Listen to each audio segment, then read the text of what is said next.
I'm going to read you some quotes that I found on social media, Instagram, Facebook, Twitter, whatnot. And these are all quotes that random people put on. So let's see. So I'm going to read you some quotes. Let's see. Life has taught me that you can't control someone's loyalty.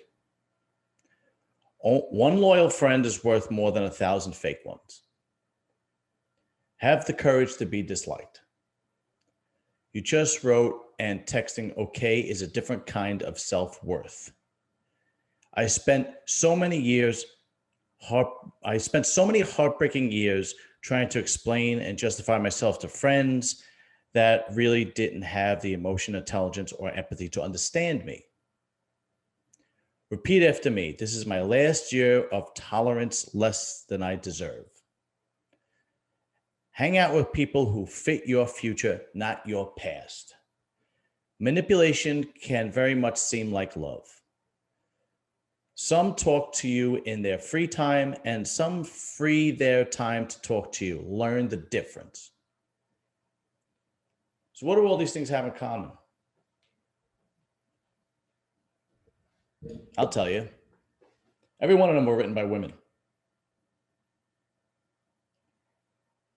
You know, just like everybody else, when I have free time, I'm flipping around on my phone, flipping around on Instagram, on Facebook, you know, whatever. And I see these quotes and I read them, and sometimes I just read them and pass them. But in the last week or two, I've been reading them and you know, noticing it. Sometimes it takes something to snap and notice. And I notice the friendship quotes, the loyalty quotes, the friends quotes, the toxic quotes, the whatever the case may be. They're all posted by women. I mean, the majority of them are. You know, guys will do funny stuff or put in things about their hobbies or political stuff. Political stuff is kind of across the board. Women and men do both of that, you know. But an overabundance of this loyalty, friendship, toxic posts are for women, are from women rather. And I thought to myself, why? Why? Why are they so concerned? Why are they so concerned? And then I had to actually do some research and think a bit and come to my own conclusion. And I think my conclusion is pretty accurate because other YouTubers had made videos about this that I didn't even realize. And there have been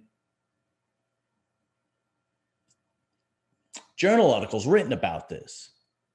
Sociologists, psychologists, psychiatrists writing basically about the psychology of women. So why are they so concerned with loyalty, friendship, their social milieu, if you will? Why are they so concerned about it and men aren't? Men really, you never really hear men talk about their loyalty from their friends or their or a toxic friendship or somebody stabbed them in the back or whatnot, or being offended from what a friend said. I mean, myself, for example, the two guys that I still keep in touch with from childhood, months could go by without talking to each other. And I'll pick up the phone or they'll pick up the phone and we'll give each other a call and it'll be like nothing happened. And it's like, okay, and we'll catch up and maybe we make plans to get together, maybe we don't. But neither one of us are obsessed with each other's friendship. But women are. And why is that? So I had to do some research, right? So we've talked about this before, but the majority of our instincts, what's hardwired into us, comes from primitive man. That's our early development, and that's what developed our instincts to today. So from an evolutionary perspective, the good opinion of friends to women, their social circles, really dictated if they were going to survive or not. Right? So if you are part of a village, if you will, think about being in a primitive society. If you're part of a village and you have children or you're pregnant, right? And the men are out hunting and gathering and trying to bring back resources and food and whatever else they need to survive, to help their family survive. Well, your survival depends on that social group around you, the other women around you. They will help each other with the children. It's like that expression, it takes a village to raise a child, right? Well, back then it was very true, okay? If something happened and you were ostracized from that group and you were pushed out of that group, you were dead. Your children were dead. You couldn't survive. You couldn't survive without being dependent on your man, your husband, and you couldn't survive without being dependent on the social group around you. So their biggest fear, a woman's biggest fear, is being ostracized from her group, from her social group. And not only is it her biggest fear, but if a woman has several social groups, maybe she has a work group, maybe she has the girls she went to high school with, maybe she has a hobby, I don't know, some kind of hobby girls do, yoga class, anything like that, and they have that group.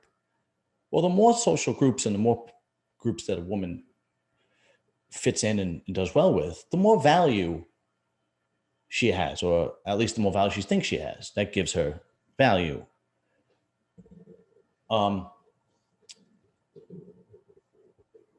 There's a YouTuber, but he's not only a YouTuber, he's actually a very accomplished author, filmmaker,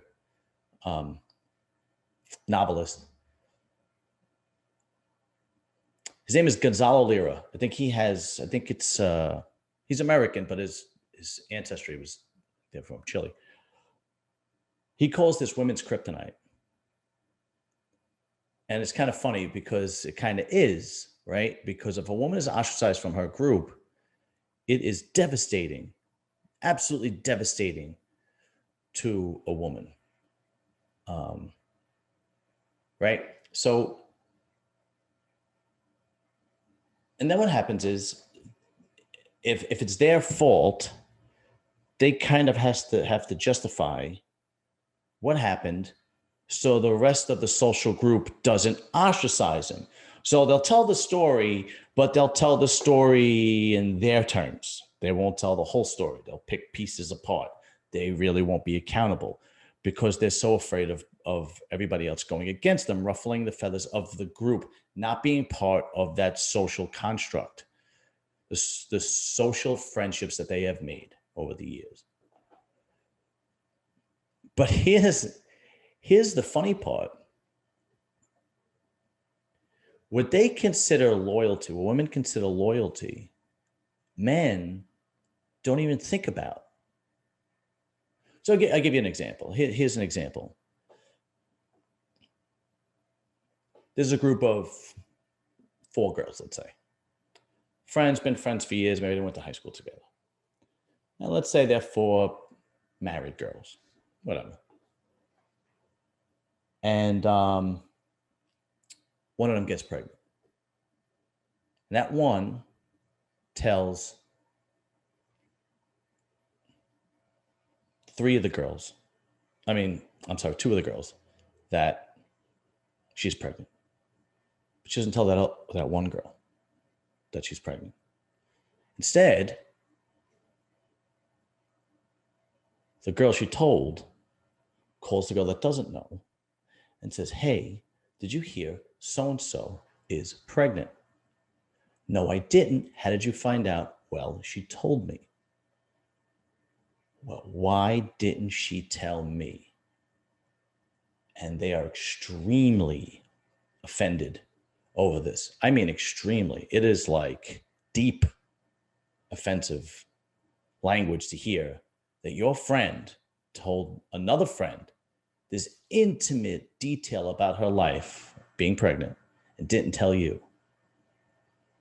And she will be completely and totally offended. And instead of calling her up and saying, hey, how come you didn't tell me? They'll go on social media and they'll put one of those posts up that I read because it weighs on them so heavily throughout the day that they need social media as an outlet to express how they feel.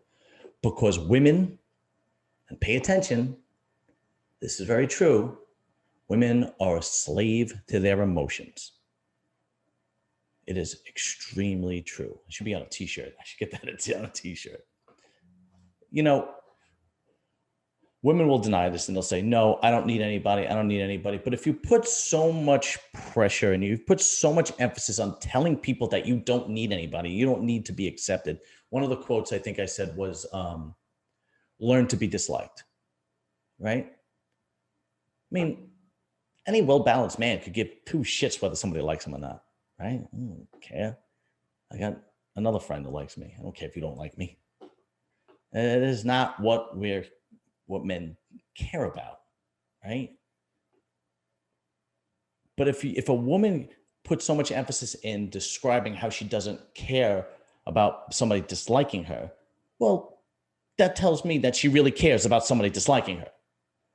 Because they'll say things like, oh, I'll just cut people right out of my life. I don't care. If you are toxic or if you are not on my page, I will cut people out of my life. I've cut people out of my life and I don't even think about it. I don't even realize I've cut them out of my life. They say something I don't like. They do something I don't like. Never talk to them again. Problem solved. It's not like that with women. The value of belonging to that social atmosphere or that social group or whichever one it is that they choose to, it's very, very, very important to them that they are liked. So much so that if they don't know the intimate details of what they consider a close friend, they're extremely offended. Why wouldn't you tell me? We're friends. I'll give you another example. Same group of 4 girls. 3 of the girls go out to dinner with their husbands. Oh, what happened? Well, that one girl finds out that she wasn't invited. Wow. Devastating. Devastating to that woman. Do you know how many times I have friends that went out with their wives and I wasn't invited? I don't know how many times because I don't give a shit. Because it doesn't even dawn on me. Doesn't even dawn on me. A man could care less. You know, I'll be talking to a friend of mine. Hey, what's up? What you do this weekend? Oh, me and so-and-so, we went to here, we went here, we went here. I don't sit there and go, well, how come I wasn't invited? Why didn't you invite me? I'm just like, all right, cool. Next time, count me in. But you take that scenario and you put it in a woman's situation, and it is highly, highly offensive. And they actually view that as backstabbing, not being loyal, not being a good friend. They take great, great offense to it. Now, why does Gonzalo Lira call this women's kryptonite? Because it's really, really funny. Funny, sad, but true.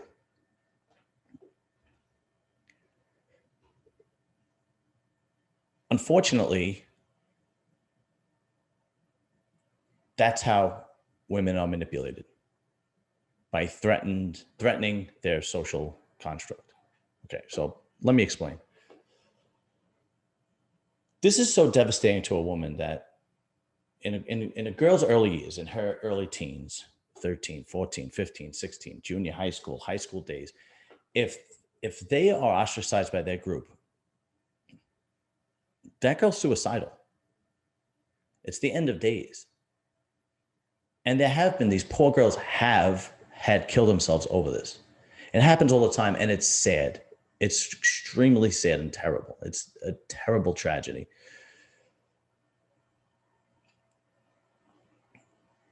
It is hardwired into them. There's really not much they could do about it. As family members, you can try to console them and whatnot.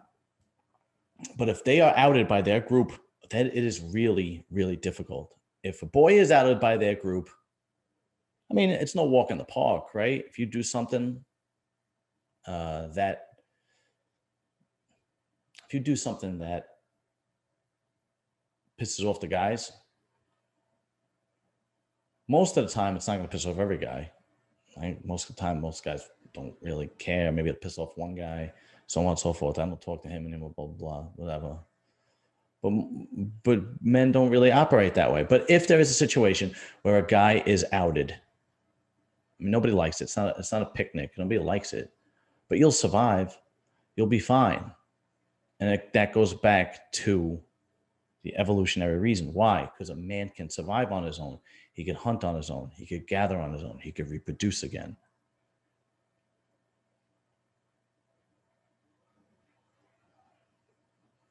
I mean, all right. So what do you mean this is how women are manipulated? Okay. So let's just take a couple of examples. All right. Charles Manson, right? That sicko. What did he basically do? He basically took women that were outcasts. They were runaways. These were young girls that had no social atmosphere around them. They had no friends. They had no family.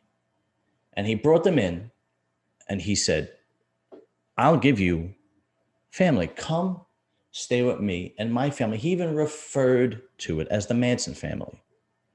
Come stay with me. Come be with me. Come practice and learn what I am going to teach you. And they did. And he had a group of young people, majority of them were girls, that would literally and did kill for him. Because he threatened them with ostracizing them. If you don't believe what I believe and what this group believes, then you don't belong here. And that is the single most threatening thing in a woman. I mean, pimps do it, right? A pimp takes a young girl, a runaway, an outcast, takes them in, and what does he do? Introduces them to the other girls, buys them a little something, takes them out to eat, shows them that he cares a little bit. Well, now you're part of this little family, little structure we got here, right? Look, I care about you. Bought you that nice dress, so on and so forth. And he will threaten them with ostracizing them, outing them. And this is such a threat that these girls will literally go out, sell their bodies for this man, come back, and give him all their money. And they're glad to do it just to be in the good graces of what they consider that one social construct, that one social group of people that they have, that they're dying to be belonged to, right? Here's a funny story. My wife, she owns a hair and nail salon, and she's quite successful, my wife. She's good at what she does, actually. Well, she's been open for 5 years? In 5 years, she had to fire 2 girls. You know how my wife fires them? She doesn't fire them. Do you know what she does? If there's a girl that she doesn't like, that's not producing, whatever the case may be, she just isolates them from the rest of the group. She'll eat lunch with the other girls, not with her. She'll talk about intimate details about her life with the other girls, not her. They'll go out on a Friday night for drinks, not invite her. And then inevitably what happens? The woman quits because she can't stand it. She can't stand the fact that she's not part of the group of at work. She did this twice. And I said to her, why don't you just fire? Why go through the hassle? And she'll justify it by saying things like, oh, I don't want to pay more taxes for unemployment, or she'll justify it somehow like that.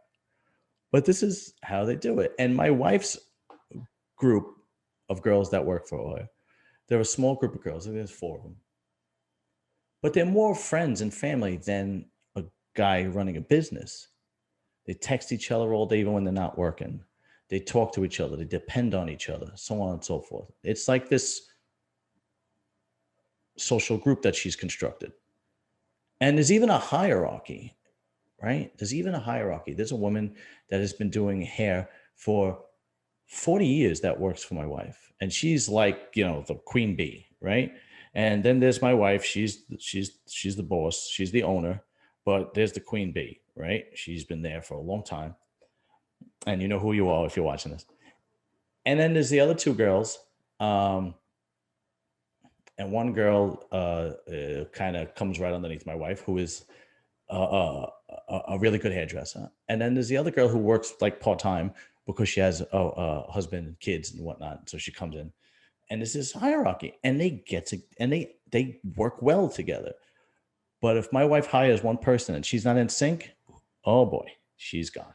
And that's how she does it. It's actually really, it's really interesting.